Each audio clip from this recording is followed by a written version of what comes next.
Sejam muito bem-vindos a mais um podcast Construindo a Bola de Neve. Eu sou o João Machado. Hoje nós trouxemos aqui convidados muito especiais para falar de um tema que a gente adora aqui para quando a gente está construindo a Bola de Neve, que são os fundos imobiliários, né? Que a gente coloca ali aqueles dividendos e todo mundo adora. E para a gente falar de fundos imobiliários, que melhor do que trazer um gestor, alguém que está ali por dentro, entendendo bem como é que ele funciona. Então, para isso, trouxemos um gestor aqui. E comigo aqui temos primeiro o Bernardo Vecchio, meu parceiro roteirista do podcast.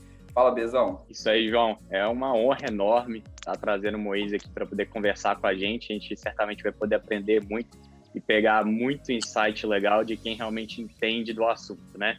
Então, vamos lá. Boa. Não esquece de se inscrever, de curtir aí e vamos embora, né? Então, olha só, o Bezão já deu spoiler de quem que tá aqui hoje. Moisés Politi, gestor aí dos fundos aí que o pessoal adora. Moisés, muito bem-vindo, uma honra estar aqui com você, cara, realmente um prazer. Obrigado, João, obrigado, Bernardo, pelo convite. Kiko também está com a gente aí, né? Participando, né? Aprendendo, ensinando, tá tudo ótimo, estou à disposição. O Kiko não precisa nem falar mais quantas vezes já participou do podcast, o Kiko já é de casa aí, já. Bem-vindo, Kiko. Muito bom estar aqui presente, sempre é bom bater papo com você, João, com o Bernardo, e pela primeira vez aqui, logo eu já estava preparando um convite ao Moisés, porque eu fiquei um tempo sem fazer lives aí, reservando um pouquinho de tempo para a família. Aí o retorno das lives vão começar a acontecer, o convite já ia acontecer logo, e já uma prévia aqui para a gente de bate-papo, para a gente se conhecer melhor.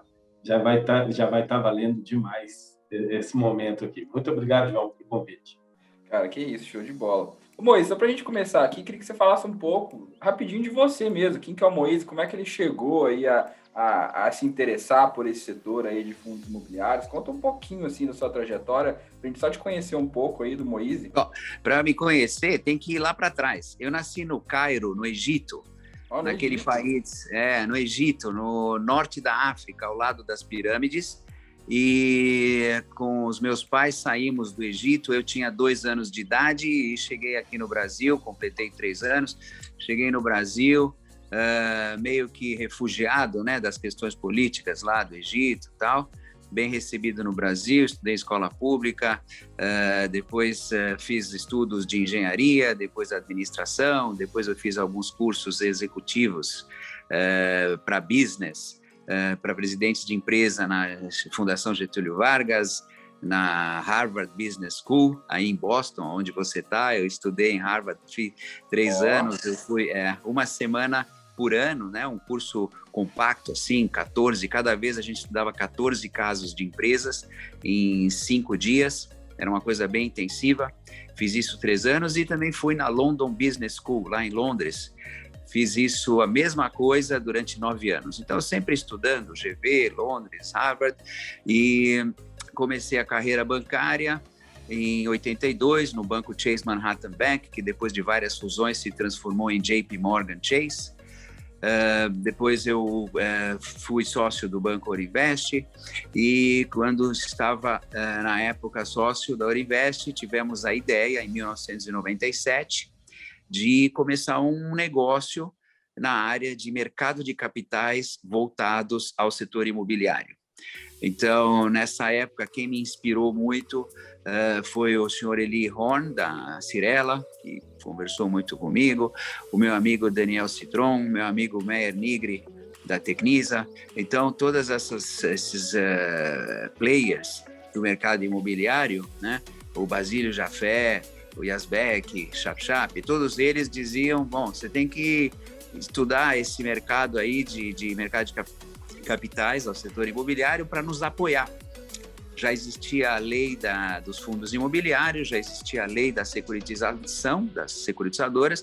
Em 97, junto com os meus sócios e com o Fábio Nogueira, que era do Banco de Boston, e se juntou a nós, nosso sócio, nós começamos a estudar os REITs americanos, fomos para os Estados Unidos, para a Califórnia, estudamos, participamos.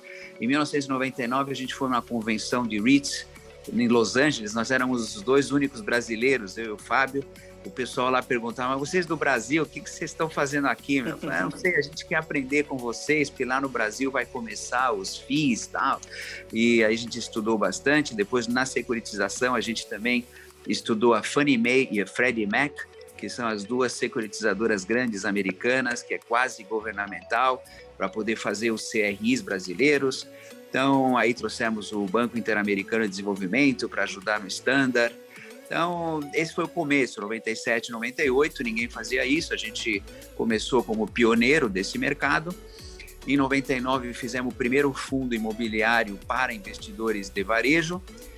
Na época eram 600 investidores, hoje são 1.200.000, mas em 99 só tinha 600, que eram familiares, amigos, e fizemos o Shopping Pátio Higienópolis como o primeiro fundo imobiliário. Não era ainda listado, porque era mercado de balcão. Os fundos começaram a ser listados na Bovespa, na B3, acho que só em 2004, demorou um tempo. E no ano 2000 a gente começou a securitizadora, Brazilian Securities, para fazer emissão de CRI. Fomos os primeiros no Brasil a fazer CRI lastreado em recebimento de compra a prazo de casa própria, né, o mortgage. Fizemos também a primeira operação autorizada pela CVM a um pedido nosso de cota subordinada e cota sênior, CRI sênior e júnior, fomos os primeiros a fazer. E até dizem que a CVM pegou essa inspiração para depois fazer os FDICs, subordinado e cota sênior, não sei. Demos algumas inspirações aí no mercado. E aí a trajetória foi interessante, a empresa cresceu, a gente chegou até em 2012, a gente chegou com 15 bi de fundos imobiliários sob administração fiduciária e gestão, uma parte disso, 6 bi. Tínhamos na época, acho que uns 36 mil investidores em 2012, o mercado tinha 65 mil, o mercado total acho que era 30 bi, nós tínhamos 15.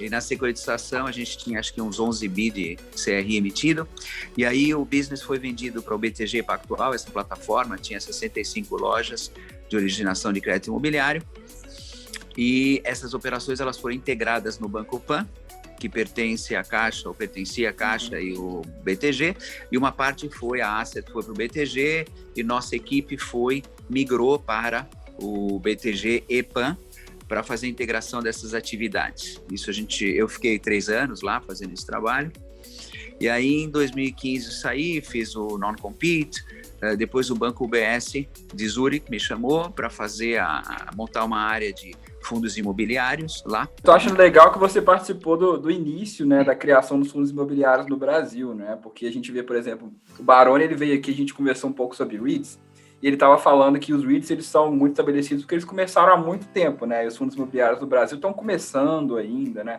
E você participou desse início, né? Você acha que tem chance dos REITs os fundos imobiliários chegarem nesse nível dos REITs? Tem muito para andar ainda? Como é que você está vendo isso? Tem muito para andar, mas chegar no nível do REIT é impossível, porque as economias são totalmente distintas, né? A americana e a brasileira.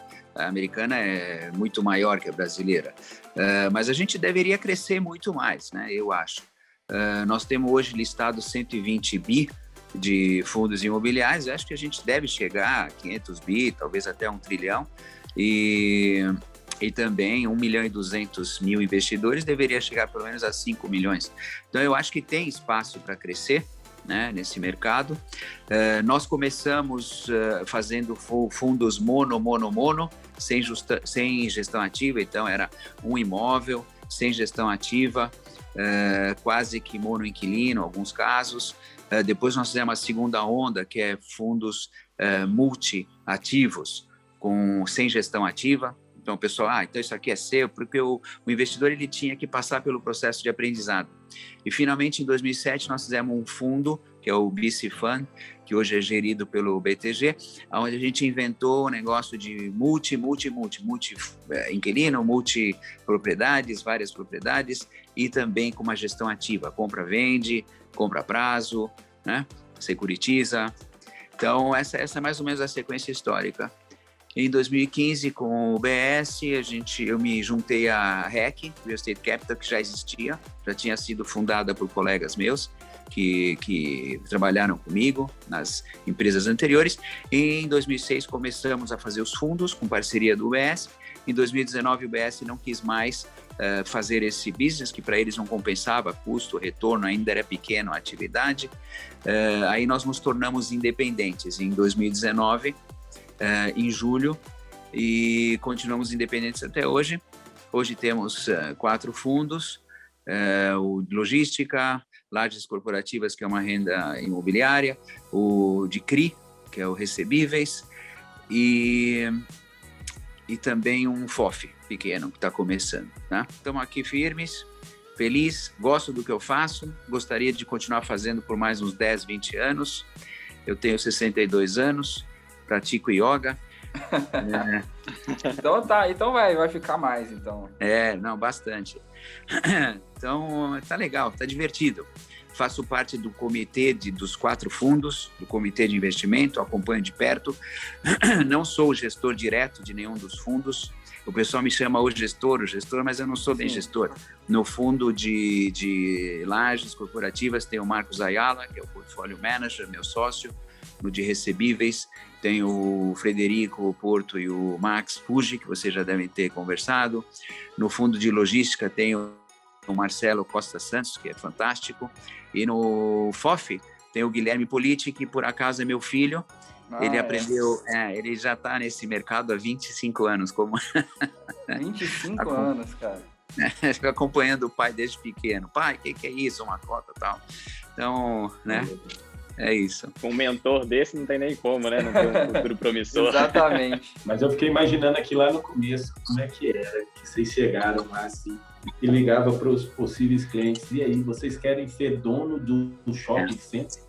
Então. Você vai comprar aqui, deveria ser meio complicado eles acreditarem nisso lá no começo, né? No começo foi difícil, porque o investidor imobiliário, você sabe que não existe uma estatística muito precisa, mas aproximadamente 70% da poupança do brasileiro de longo prazo ela é feita com imóveis, com a propriedade direta do imóvel.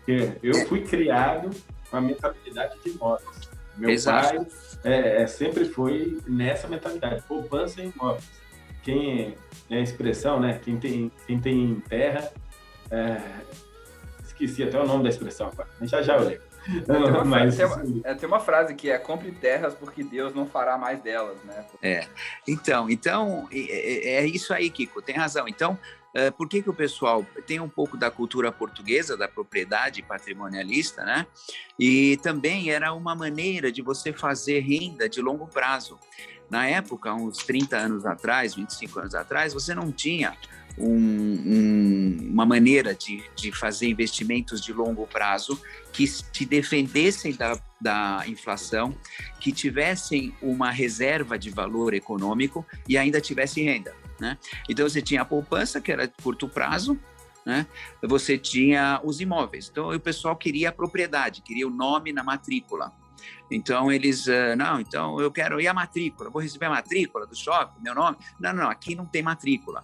Existe uma instituição financeira licenciada pelo Banco Central, autorizada pela CVM, que será o detentor fiduciário deste imóvel. Então, ele vai aparecer na matrícula. E por força da legislação de fundo imobiliário, você será um participante como coproprietário desse imóvel que está sendo detido fiduciariamente pelo administrador. É complicado. Aí o cara fala, não, mas como assim? Não, tudo bem, fica tranquilo, você é dono, né?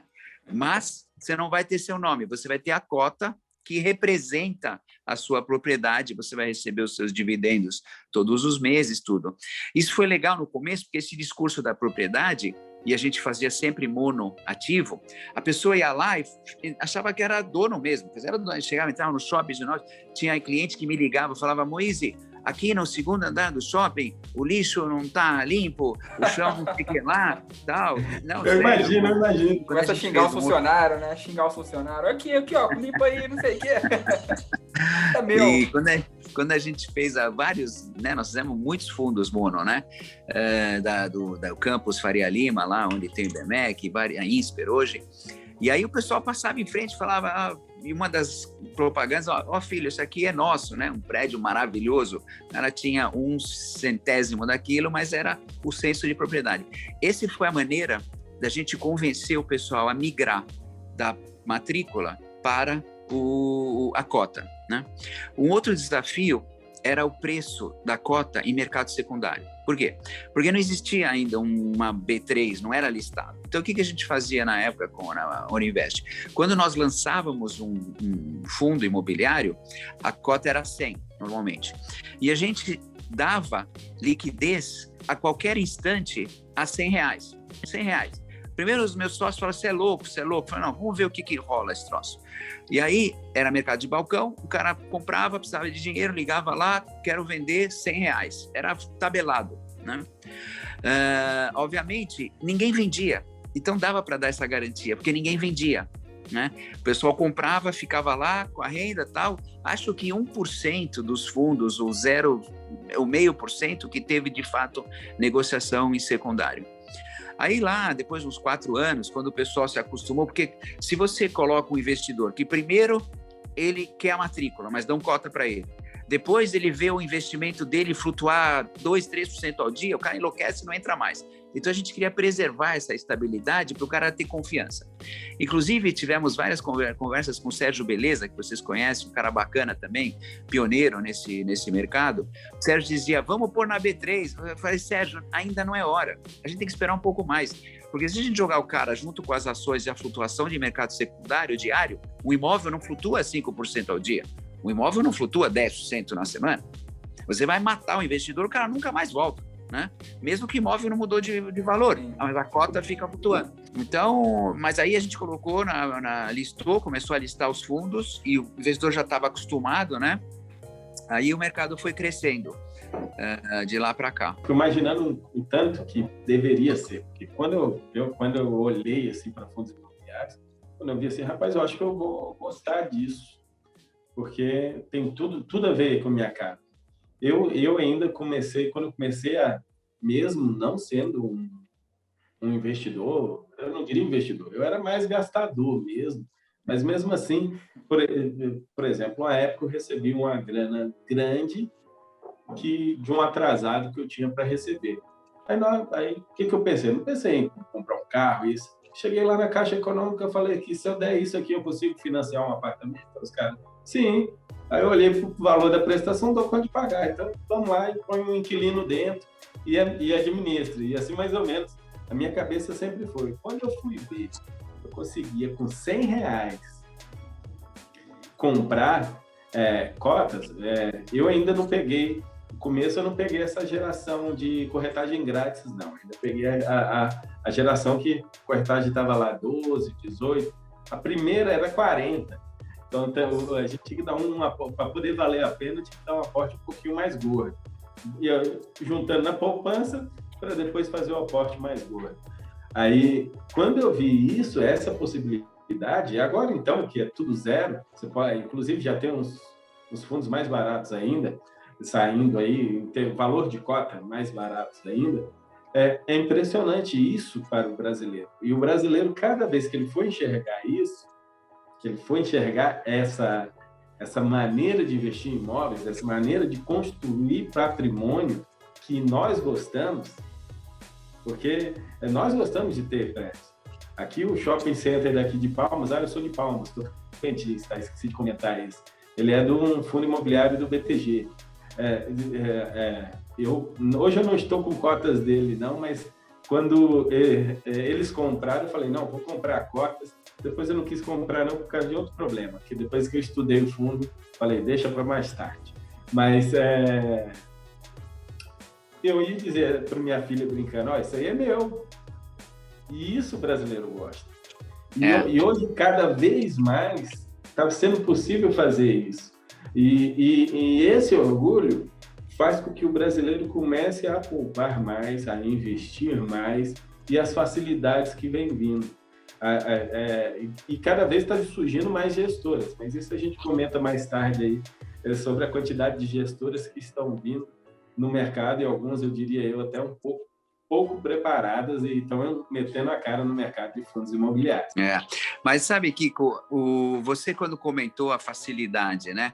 Quando você compra um apartamento, uma casa para aluguel, que é a maneira, vamos dizer, não vou dizer que é antiga, mas como se fazia com mais frequência, né? Hoje em dia o pessoal prefere fundo imobiliário para renda. Você pagava, sei lá, 300 mil reais, por exemplo, numa propriedade, e aí ficava vazio, aí você precisava trazer um corretor, tinha o custo de corretagem para trazer o inquilino, ficava vazio, você tinha que pagar IPTU, tinha que pagar condomínio, tinha que fazer uma reforma, pintar um pouco. E aí você precisava de um dinheiro, por exemplo, você queria comprar uma moto. Eu gosto do exemplo da moto. A moto custava, sei lá, 7 mil reais, 8. Aí você fala, o que eu faço? Eu tenho um imóvel de 300 mil, eu quero comprar uma moto de 7 mil, eu não tenho dinheiro, né? Então, com fundo imobiliário, você tem um imóvel de 300 mil, né? Uma cota que representa uma parcela de um imóvel. Você quer vender 7 mil, você vende, compra a moto, depois de algum tempo você economiza, volta e recompra a sua cota. E, além disso, você tem uma diversificação de inquilinos. Então, você tem um X-avos de 100 inquilinos, 50 inquilinos, que te reduz o risco de vacância. Tem uma administração profissional que, né, cuida do seu empreendimento. Então, é uma maneira muito bacana de investir, né, nos fundos imobiliários. Com relação às gestoras, obviamente, o que acontece? O mercado financeiro é um mercado muito ágil. As pessoas se deslocam de uma atividade no mercado financeiro para outra com muita facilidade. A gestão de fundos imobiliários é uma atividade que ela não é muito complexa. Não é. Não estou desmerecendo o trabalho de ninguém, nem dos outros, nem o meu, mas não é uma gestão de alta complexidade. Quando você fala de private equity, é super complexo, né? É difícil, né? Tanto é que você vê que tem menos gestores de private equity. Quando você fala em ações, gestores de ações, também é complexo. Analisar uma empresa, analisar o ciclo de produção, o capital de giro, patrimônio líquido, vendas, mercado, marketing, e o reflexo nas ações no futuro, porque quando você analisa ações, você não analisa a ação hoje. Você fala, bom, hoje vale X, mas eu vou investir porque vai valer 2X, né? É uma atividade complexa. Quando você fala de atividade de fundo imobiliário, ela não é complexa, né? Isto posto, ela permite que muitos novos entrantes não tenham barreira de entrada. Não estou criticando, não acho mal isso, acho bom. Eu acho bom que tenha mais participantes, eu acho que tenha mais gestores. Sempre a gente aprende com um e com o outro, e a gente aprende com as besteiras de todo mundo, ou com as nossas mesmo, né? A gente faz besteira de vez em quando e aprende. E aí olha o outro também faz besteira, a gente aprende também. Então, essa eu acho que é a questão de uma proliferação de gestores de fundo imobiliário, que não é muito complexo. Bom, obviamente, aqueles que são melhores, eles começam a crescer mais rápido que os outros. Eu quero fazer um follow-on, aí o cara fala, bom, esse gestor é bom, eu vou acompanhar ele no follow-on. Esse aqui não é tão bom, ele fez umas besteiras aqui, vou segurar. Então, você tem vamos dizer, uma seleção natural no crescimento. Mas como o fundo imobiliário é um fundo perpétuo, ele é evergreen, uma vez que você estabelece um fundo, e o gestor está lá fazendo um trabalho bom, né, sem problemas, ele fica eternamente. Então, é uma atividade não complexa, é uma atividade que permite vamos dizer, uma gestão ou uma remuneração pelo trabalho evergreen. Isso é uma diferença muito grande, porque fundos abertos, os investidores saem, o fundo acaba e o gestor vai passear a fazer outra coisa. No fundo imobiliário, não. Está lá sempre e tal, mesmo o cara fazendo umas besteiras, né? Então, tem um incentivo para as novas casas. Tem muitas casas que não olhavam para fundo imobiliário. O cara não queria nem saber, olhava outras coisas, renda fixa, multimercado e tal. De repente, falou, nossa, deixa eu olhar isso aqui, né? Então, é um mercado crescente, com investidores crescentes e não muito complexa. Eu acho que é legal aqui, você falou de não ser complexo, que eu acho que o fundo imobiliário, todo mundo se apaixona por isso, porque, primeiro, é muito fácil de entender, porque você consegue ver o imóvel, né? Você consegue enxergar aquele imóvel fisicamente, né? Igual uma ação, que ela tem várias, agora coisas acontecendo ao mesmo tempo, ação de tecnologia, principalmente tecnologia que não tem aquele ativo ali físico. E principalmente você consegue, a ideia da bola de neve é perfeita para o fundo imobiliário, porque você vai juntando a renda, vai comprando mais cotas, você vai crescendo. Quando você imagina um imóvel, você tem lá, por exemplo, você deu o exemplo do imóvel de 300 mil reais. Se você receber ali 0,5% ali de renda, até você comprar um outro imóvel, ia demorar muito tempo. Né? Mas o fundo imobiliário, como você vai reinvestindo e colocando mais dinheiro aos poucos, você consegue ir comprando mais cotas com o tempo, virando essa bola de neve.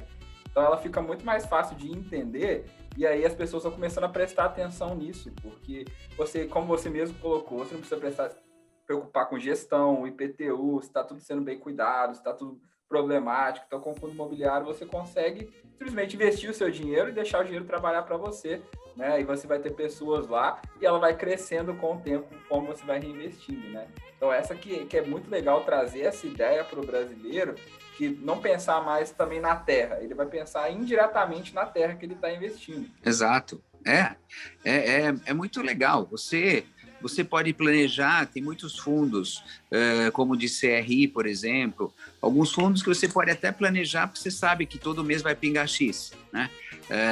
Que não tem muita volatilidade nos dividendos. Então, você se planeja, tá bom, esse mês eu vou usar esse dinheiro para comprar alguma coisa, ou vou pagar uma viagem, ou escola dos filhos, né? Tipo, já deixa separado, pingou, já paga a escola dos filhos.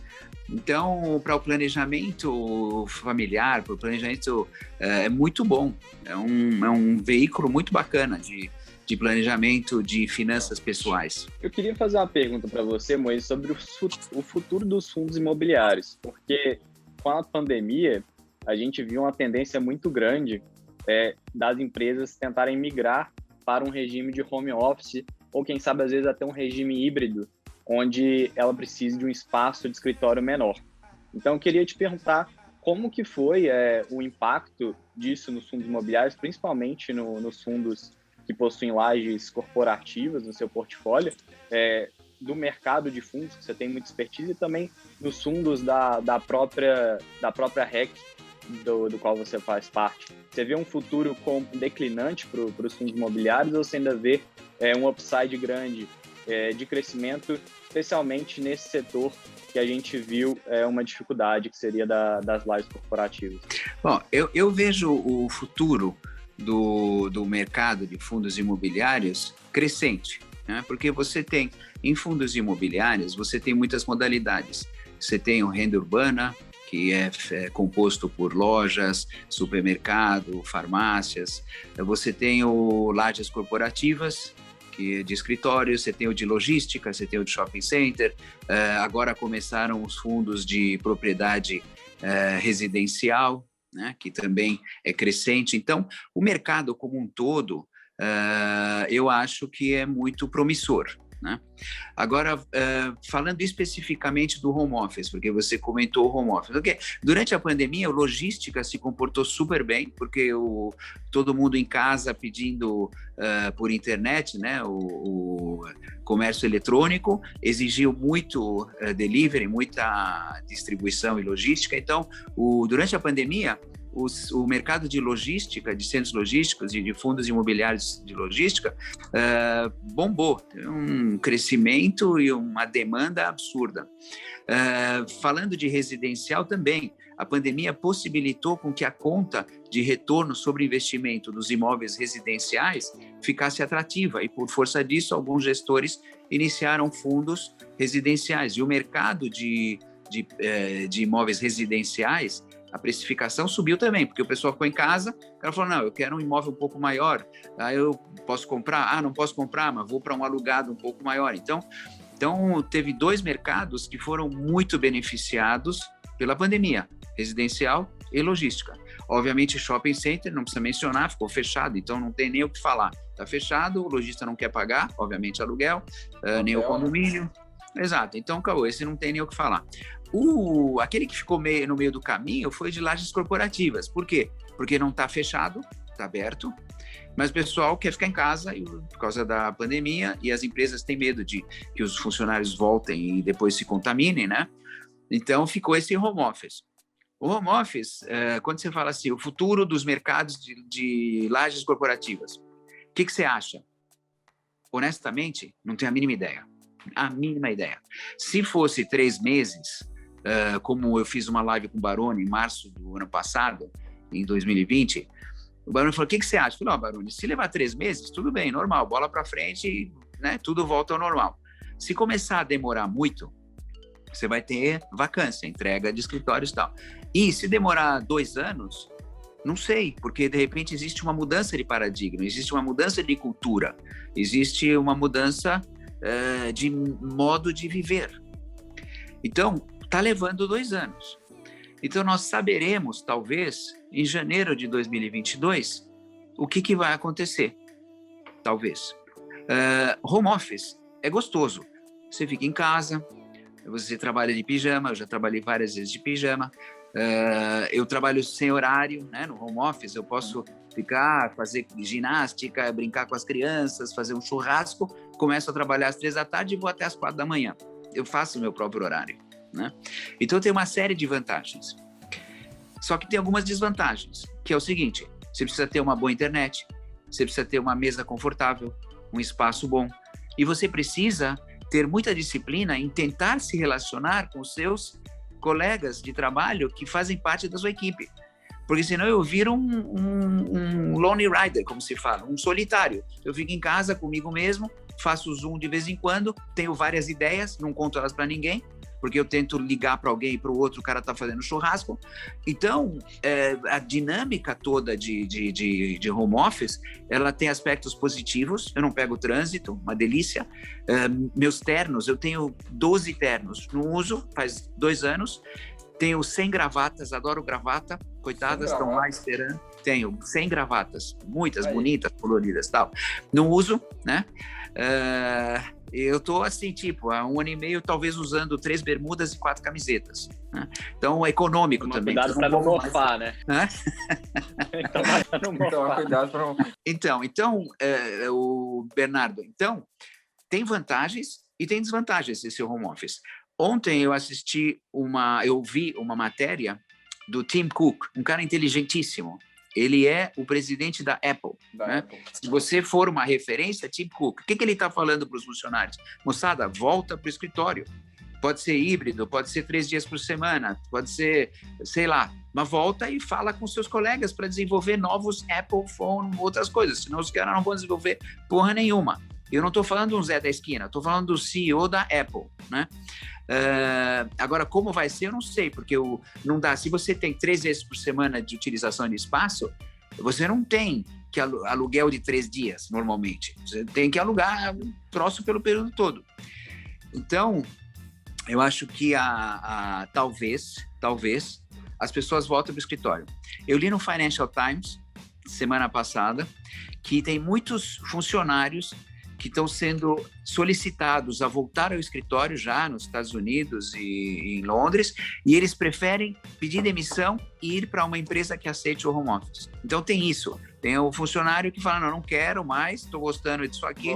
Essa empresa quer que eu volte para o escritório, não volto, vou ficar aqui em casa e quero achar um empregador que me aceite ficar em casa. Então nós estamos numa área de muita incerteza com relação ao que vai ficar no futuro. Falando do nosso fundo, nós temos um fundo de lajes corporativas que sofreu muito na pandemia. Ele começou em 2019, mais ou menos abril, maio, começou o fundo. Todos os imóveis que a gente comprou, 100% alugado, 100% com renda, maravilhoso. Hoje nós temos 31% de vacância, 31%. Isso está no relatório, não estou dando informação privilegiada. Todo mês tem os relatórios. Então, esses 31%, a maior parte disso aí foi pandemia. O cara ligava e falava, não sei, os caras estão em casa faz 6 meses, vou ficar pagando aluguel, leva de volta o seu espaço, né? Então, nós sofremos, né? Tem outros fundos que eu não vou mencionar, né? Os gestores, cada um menciona o seu, que estão com vacância elevadíssima, 40%, 45% de vacância em função da pandemia. Se o pessoal sinalizar que a vacinação e a pandemia está se controlando e que o pessoal vai voltar para o escritório, essa vacância cai rápido. Por quê? Concordo. Porque hoje, por força da vacância e da pandemia, nós, os gestores, estamos abaixando o aluguel. Falando, tá bom, vem para cá, paga pouco, pelo menos me ocupa esse espaço. Mas isso não fica para sempre. Então, muitas empresas inteligentes estão dizendo, ok, peraí, deixa eu me garantir, vou pegar um espaço, né, que eu preciso, talvez, a um preço baixo, porque hoje, oferta e demanda, eu consigo alugar por aluguéis mais razoáveis. Mas tudo que eu estou falando é especulação, não sei, tem certeza. A mudança de cultura acho que é o ponto-chave aqui, né? Eu vejo muita gente que depois que passou por isso tem uma vontade muito grande de fazer um regime híbrido, né? Eu acho que também o regime 100% home office, ele é muito complicado, porque acho que a produtividade, se você não tem o contato com seus colegas todos os dias, não todos os dias, mas pelo menos nem que seja uma vez por semana, 2 vezes por semana, ela fica muito comprometida, né? Então a gente tem que ver como que vai ficar essa mudança de cultura. O que eu já vi também, eu já vi várias empresas fazendo, eles fazem um esquema de rotação, então o pessoal não tem às vezes nem uma mesa fixa, né? Então eles fazem o aluguel de um escritório um pouco menor, que se todo mundo fosse trabalhar não caberia todo mundo, mas como vai, não sei, 2, 3 vezes por semana, o resto é home office, eles ficam nesse regime híbrido, eles acabam alugando um espaço menor. E aí é que eu penso que talvez possa ter uma diminuição nesse mercado, mas em outros, que nem você comentou, né, de logística e residencial, eles podem estar expandindo. Então, às vezes, a gente pode estar tendo simplesmente uma transição de mercados e o mercado como um todo está crescendo. Eu já enxergo que é temporário mesmo. Eu enxergo assim, eu arrisco a dizer que é temporário. Que o home office é maravilhoso, é fora de série, mas eu já utilizava há muito tempo. E mesmo assim tinha reuniões presenciais. E mesmo assim, quando tem que falar com um cliente, tem que falar no cara a cara, tem que ter reunião, tem que ter local para ter data center, tem que ter, mesmo que a gente alugue, a gente tem que ter uma infraestrutura mínima para o pessoal trabalhar. O pessoal não vai ter na casa aquela infraestrutura, porque a gente dá um jeitinho aqui com a internet ali, um celular com a melhor câmera, alguma coisa assim, mas não vai dar para isso ser replicado a vida inteira. Eu acredito que talvez a pandemia empurrou de uma vez, mas aos pouquinhos vai voltar exatamente o que era antes. A logística cresceu, mas essas empresas logísticas vão precisar ter escritórios. Elas vão precisar ter escritórios. Eu acredito que é retomada da economia, tudo volta. Deus te ouça, Deus te ouça. Eu acho que vai demorar um pouquinho para a gente construir mais escritórios, mas esses que nós temos, bem localizados, vão ser ocupados. Não tem jeito.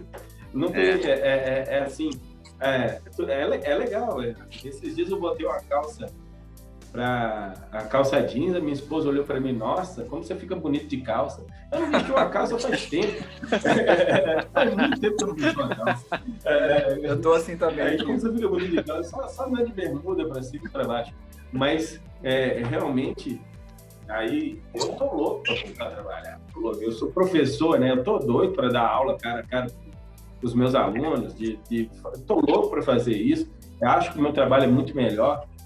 Inclusive, eu acho, aí isso aqui é a disciplina e a consistência de trabalho, para quem está fazendo home office, ela é muito maior.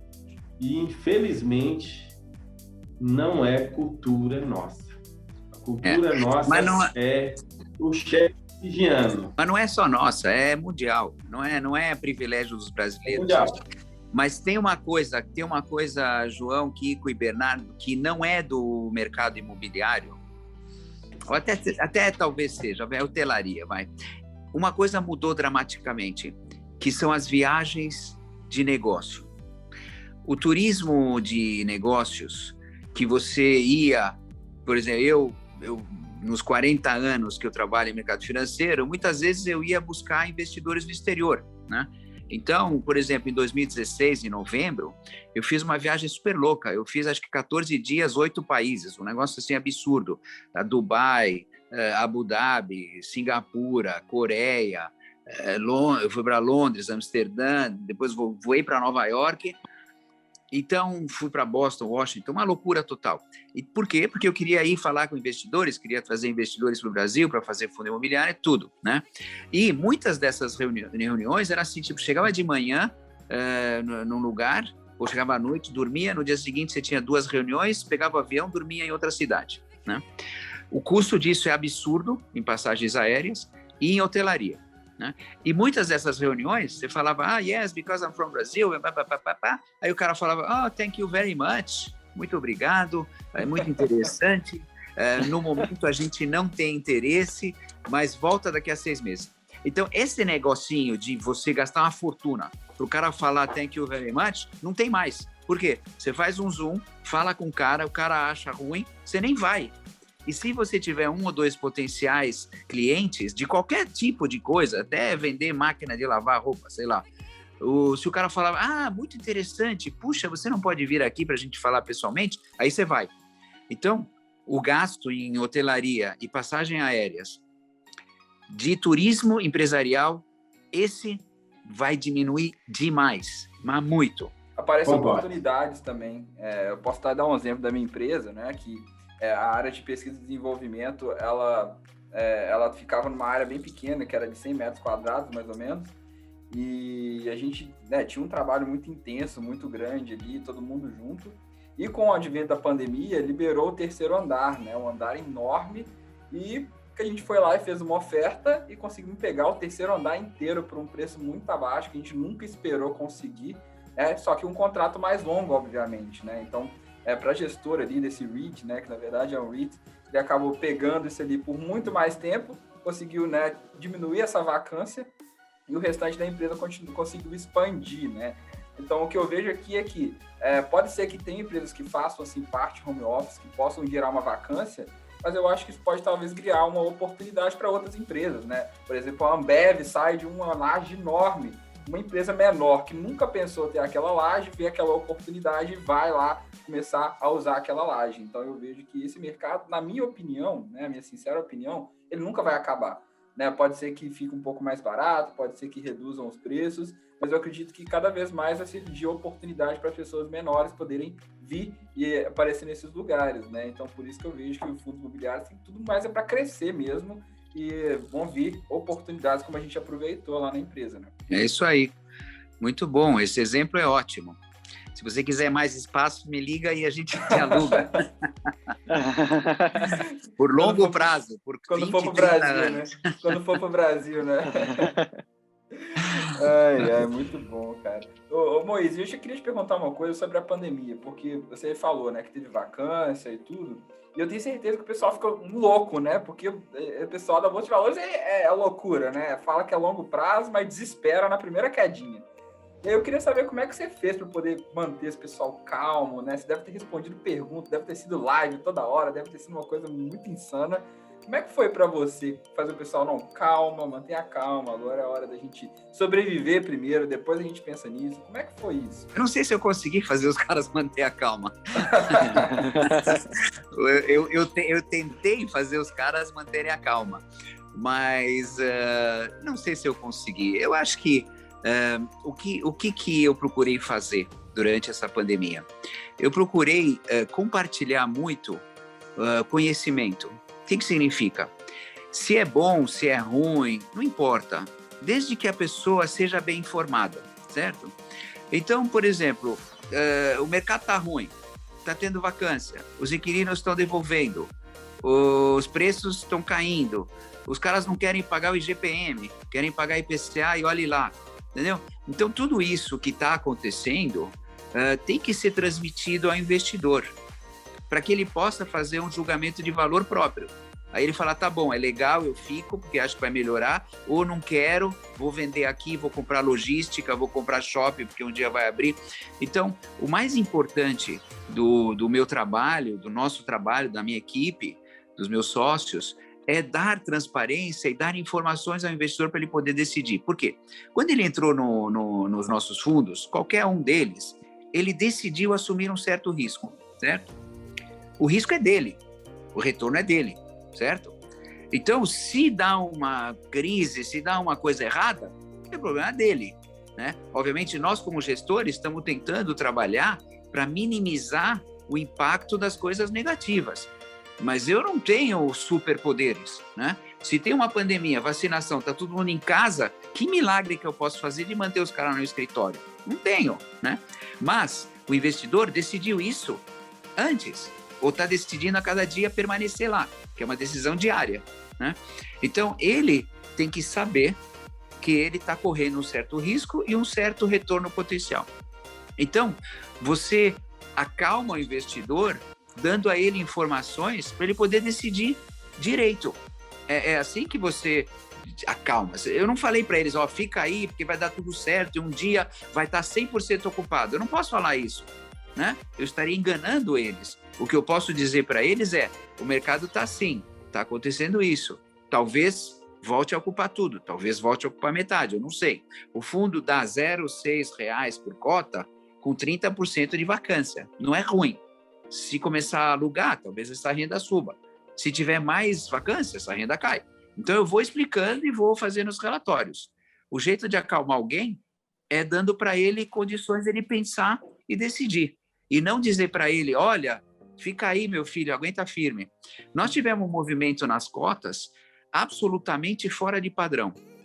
Há umas 2, 3 semanas atrás, a cota começou, ela estava subindo, 85, 86, depois da emissão, né? Aí começou um vendedor, ou vários vendedores, vendendo, 85, 84, todo dia, 83, 82, 81, sem notícia nova, chegou a 70. Aí eu fiz uma live e eu não fui lá acalmar o povo. Eu falei, olha, moçada, o fundo é o mesmo de 85 e de 70, é igual, não mudou nada.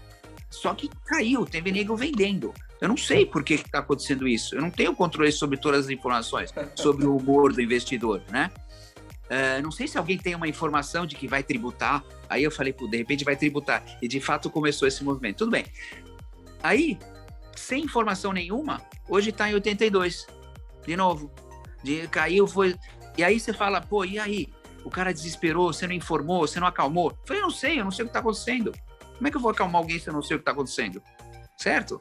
Eu sou muito honesto nas minhas coisas. Eu não engano. Por isso que eu estou aqui há 40 anos. Eu não engano ninguém. Eu falo e o cara decide o que ele quer fazer. Aí o cara fala, Moisés, o que está acontecendo? Faz uma live, a cota. Eu falei, não sei por que está caindo a cota. Eu não tenho controle. Não sei quem está vendendo, eu não tenho acesso aos nomes. Então, sei lá.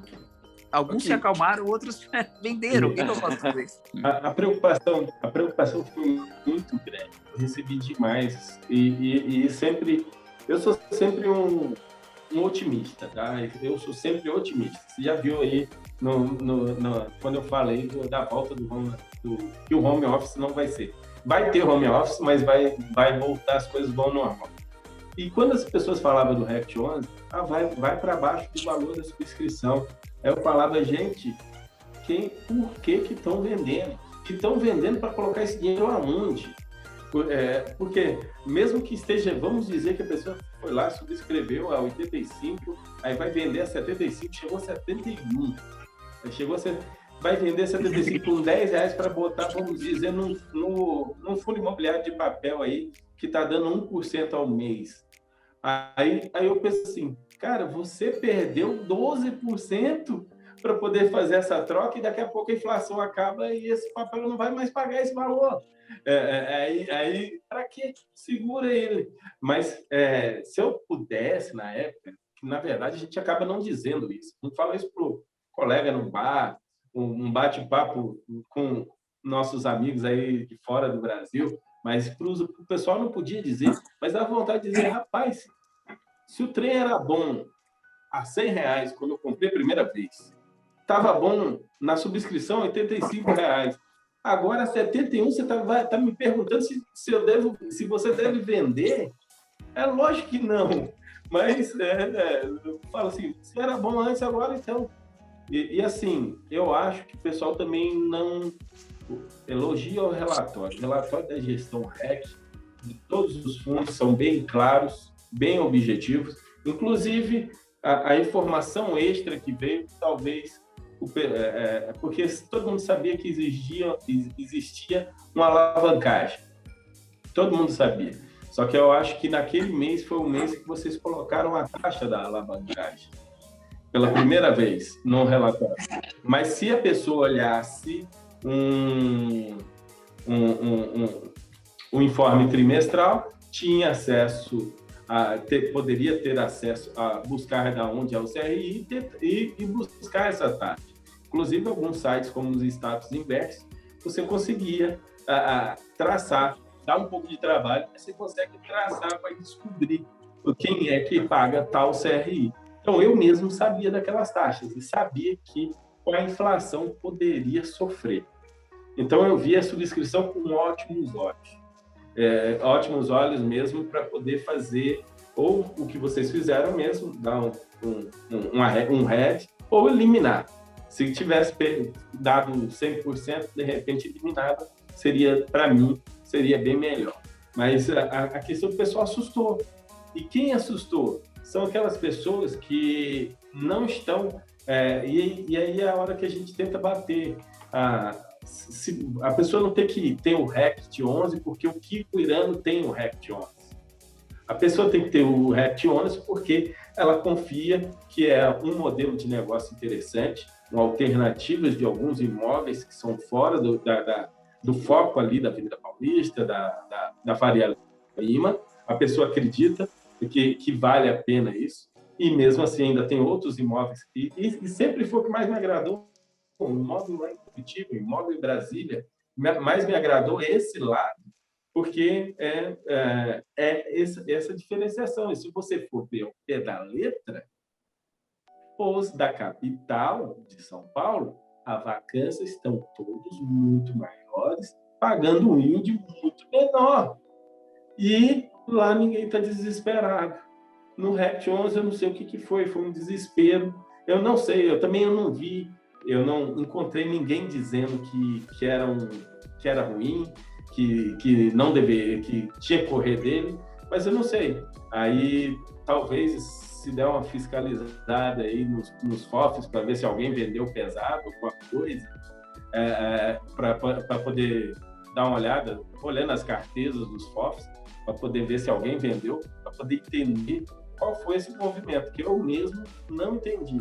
Não entendi mesmo aquela queda. Então, quando o pessoal falava o que está caindo, eu falava assim, gente, o pessoal deve não ter gostado da alavancagem. Só pode. Não, eu acho que não foi isso, Kiko. A gente não tem informação precisa, mas o que a gente acha é que pode ter sido vendas por custo de oportunidade. O que significa? Investidores grandes talvez tenham tido oportunidades de investimento em outras modalidades qualquer e resolvido vender posições grandes para mudar de investimento. Porque não teve informação, não teve nada de novo, e o negócio era conhecido da alavancagem, a captação, ela disse de fato que era para reduzir a alavancagem, que foi um aspecto positivo. Depois a gente não captou 200, captou 100 milhões, mas mesmo assim dá para reduzir um pouco do custo da alavancagem. Então, não tinha nenhuma notícia que pudesse fazer isso. Então, a gente só pode concluir que foi algumas mudanças de posição de investidores maiores. Não foi os investidores pequenos, eu acho, que derrubaram, foram lotes grandes, porque você tinha lotes grandes, e os vendedores eram das casas de Credit Suisse, acho que foi a Ágora, teve umas 3 ou 4 casas que venderam muito forte. Então, sei lá, mas agora já passou, espero. A concorrência com a renda fixa também tá grande, né? Porque até vocês mesmos aproveitaram, né? CRIs, se vocês pegaram 2 CRIs que eu considero high grade, com boas garantias, com IPCA mais 9,5, um dos que vocês pegaram, outro IPCA mais 8. Você pegar high grade com essas taxas, eu acho que talvez que a galera estava de olho. E daqui a pouco mesmo que, vamos dizer que as coisas cheguem ao patamar que eu quero, todo mundo vacinado, a inflação voltando a ficar bem mais controlada, isso aqui no mercado secundário também vai ser fora de série para passar para frente, né? Vai ser um ganho, e eu acho que muita gente pensou nisso, em coisas assim, né? O pessoal tá falando de crescimento Selic, né? E tá começando a desesperar também. O próprio Kiko recebe muita pergunta hoje na live. Selic vai para quanto, né? Kiko e sua bola de cristal. E eu queria saber como que você vê isso, se isso vai ser perigoso para os fundos imobiliários, para o pessoal aí que está ouvindo, que está pensando, né, nesse tipo de renda, se elas devem se preocupar com essa alta da Selic para a gente poder fechando aqui. Porque a taxa de desconto sobe muito assim, né, João? Então, na hora que você vai fazer o valuation, você tá ali que tá subindo, tá saindo de 2 para 6, a taxa de desconto, ela tá triplicando, então complica bastante. Exato. Mas, Bernardo, só acrescentando, né? A taxa correta para você descontar não é a Selic, porque nós estamos falando de investimentos de longo prazo, né? Que, por força da dinâmica e da estrutura do produto, tem liquidez no curto, né? Então, quando você olha um fundo imobiliário, que são ativos de longo prazo, se você olha um imóvel, né? Ele tem um componente de renda, ele tem um componente de aumento de renda pela inflação e ele tem uma apreciação e uma valorização do tijolo por força do custo de reposição futuro. Então, tem vários componentes. O pessoal tem uma tendência a olhar só o rendimento, o dividendo, mas esse dividendo não é o único retorno potencial daquele produto, porque o produto é longo, né?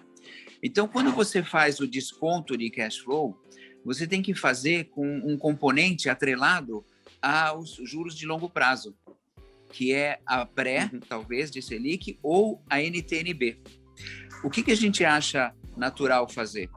Um percentual acima da NTN-B. A taxa de desconto de imóveis deveria ser 2 a 3% ao ano acima da NTN-B, que está hoje IPCA mais 4,2%. Eu não sei exatamente quanto está, né? Então, não é a Selic. Se a Selic sobe para 6 ou 7, a curva longa pode ficar 4, pode ir para 3, né? É esse o número que você tem que olhar, porque você está falando de investimento de longo prazo, né? Obviamente, como existe liquidez no curto, o cara fala, tá bom, eu vendo esse ativo, fico na Selic 3, 4 meses ganhando esses 6, 7% ao ano ou mais, depois eu volto para o investimento longo, certo? Então, existe um ponto onde, de fato, a Selic começa a interferir nos fundos, que é acima de 9% ao ano, 9,10%. Historicamente, quando entra dos 2 dígitos, aí é muito ruim. Abaixo, quando é 1 dígito, os fundos imobiliários performam bem ainda. Eu comento com o pessoal que o juros futuro hoje, ele está no patamar de 2019. Então, se a Selic chegar ao patamar de 2019, não vai mudar nada. Não, já está precificado. Já está tudo precificado. Eu vigio muito a renda fixa, eu invisto na renda fixa também.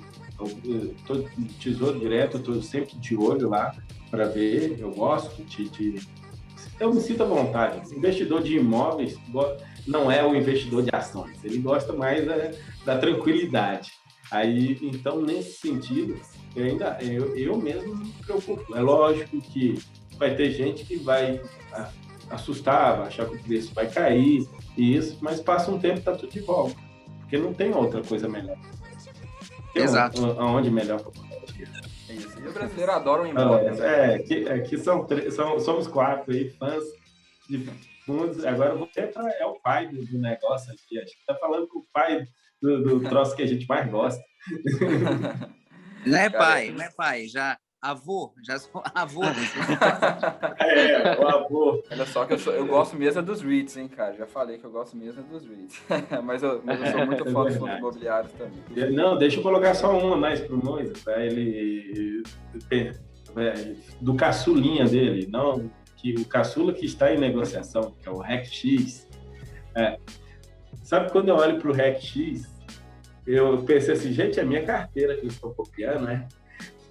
Porque a carteira do RECX, assim, e olha só, a carteira do RECX foi o momento que eles fizeram a captação, é um momento que o mercado totalmente de lado, então você pode ver que o rendimento está vindo boa parte do dividendo, não está sendo de ganho de capital, e está vendo um dividendo bom, porque foi bem alocado. Tudo bem, 65,3% desse RI, eu estou só com 50%, em recebíveis, mas quando a gente olha para a seleção realmente dos ativos, foi realmente interessante. E acredito que vai demorar um pouquinho para vocês começarem, porque está andando muito de lado. os ganhos de capital, tirando que as eventuais arbitragens e flipagens da vida. E o fundo imobiliário, os FOFs não podem deixar de perder essa oportunidade. Mas aí a exposição nos próprios irmãozinhos do RECX, que aí seria o RECR, que é se eu não me engano, quando a gente fez uma brincadeira, né, João, de times de futebol, o RECR era meio que camisa 10 de quase todos, né? Pela boa distribuição entre os indexadores que ele tem, né? O RECR era um camisa 10 com fôlego para passar por qualquer momento. A última capa, a gente nem pode falar muito dele agora, né? Que está na emissão. Mas a exposição que tem no RECR, no RECT11, no REL, que eu achei que era pequena do REL, mas é também porque o REL é pequeno, né? Mas o comentário mesmo é só que a qualidade, como vocês começaram nesse fundo imobiliário, nas informações dadas no relatório gerencial, é que eu não estava vendo em alguns outros FOFs. Então, realmente, tirando o chapéu para vocês aí, um elogio, e eu acho que vai ser um diferencial mesmo esse RECX como FOF aí no mercado. Deve crescer bastante, né? Espero que sim. A gente teve, obviamente, quando fizemos a captação, tinha muitas outras captações acontecendo, tanto em ações, IPOs, fundo imobiliário, então a gente acabou captando pouco, só 20 milhões. Mas o Guilherme está fazendo um trabalho muito bacana, alocou super bem, né? E a gente tem muita experiência, a casa tem experiência em FOF. Nós fizemos o primeiro FOF do mercado, né? Que hoje está no BTG, acho que tem quase 2 bi lá, né? E a gente começou o FOF com 100 milhões, quando vendemos o business para o BTG, acho que estava em 500 milhões. Qual foi, o BCFF? Ele é BCFF, isso, Fund of Funds. E nós fizemos ele em 2000 FOF, acho que foi 2010, se eu não me engano. E então foi o primeiro FOF, né? Inclusive nós fomos lá na CVM para aprovar o fundo de fundos, foi um pleito nosso, e a gente também fez um pleito junto ao Ministério da Fazenda e junto à Receita Federal para ter a isenção dentro do ambiente. O FOF, os cotas de fundo teria isenção dentro do FOF. Aí foi escrita a legislação, mas saiu um pouco mal escrita para variar, e não ficou 100% claro se a isenção era de dividendos e ganho de capital ou só de dividendo. Então tem umas discussões aí jurídicas, que eu não vou entrar no mérito, mas a gente gosta de FOF, conhece o produto, sabe como fazer. Então, Moise, muito obrigado mesmo, foi realmente um prazer, assim, uma honra ter participado aí com alguém aí tão conhecido, sempre assisti as lives de você com o Barone, com todo esse pessoal, gosto bastante, espero que você faça uma live bacana com o Kiko e vou assistir também. E é isso, muito obrigado mesmo, espero que você volte algum dia aí no podcast. Legal, é só convidar que eu volto. Isso aí, tamo junto. E Kiko, muito obrigado também, sempre um prazer você aí com a gente, se quiser deixar aí também o canal. Na hora, não pode deixar passar, né? Às vezes eu esqueço de dizer, né? Lá no YouTube, canal Dicionário do Investidor, também estou no Instagram, começando a postar um pouquinho mais de coisas lá, porque eu não tenho muita habilidade, mas minha esposa está dando uma força. Fez até uma brincadeira, né, cara? Dos quadradinhos, não sei se eu vi hoje. Eu vi hoje. Foi minha esposa que fez, achei legal. Então tá lá Dicionário do Investidor quando é lá no final, no Instagram, e Dicionário do Investidor no YouTube. Sigam lá, gente. Moise, prazer imenso bater esse papo contigo aqui. É engrandecedor para a gente que está começando aí nesse mercado, que eu acho que vamos crescer muito junto com ele aí. Eu também vou fazer marketing. Eu faz 2 semanas eu comecei um perfil no Instagram, Moise Politi _REC Gestão. Sigam lá então, pessoal. Segue lá, eu já tenho 1.700 seguidores. Eu não vou ficar enchendo de feeds e coisas, mas toda vez que achar alguma coisa relevante, eu vou postar e vou fazer umas mini lives assim. E também é um canal bom para perguntas, né? Então, quem quiser entra no direto, faz pergunta e tudo mais. Show de bola. Siga lá, então, Moise Politi _REC Gestão, né? Até procurei aqui já. É isso aí. Me segue, hein, João? Já vou seguir aqui. Muito obrigado, Bezão. Sempre bom aqui sua participação no podcast. Obrigadão, João. Obrigado, Kiko. Muito obrigado, Moise. É um prazer e uma honra enorme ter você aqui. Foi muito bom poder escutar a partir de todo o conhecimento que você poderia trazer. Eu tenho certeza absoluta que todo mundo vai adorar também escutar isso, né? Se alguém quiser me seguir lá no Instagram também, @BernardoVSCC. Então, até a próxima, pessoal. Valeu. Muito obrigado por ouvir mais um podcast. Se quiser me seguir no Instagram, @JorgeMachado. E até a terça que vem. Aquele abraço.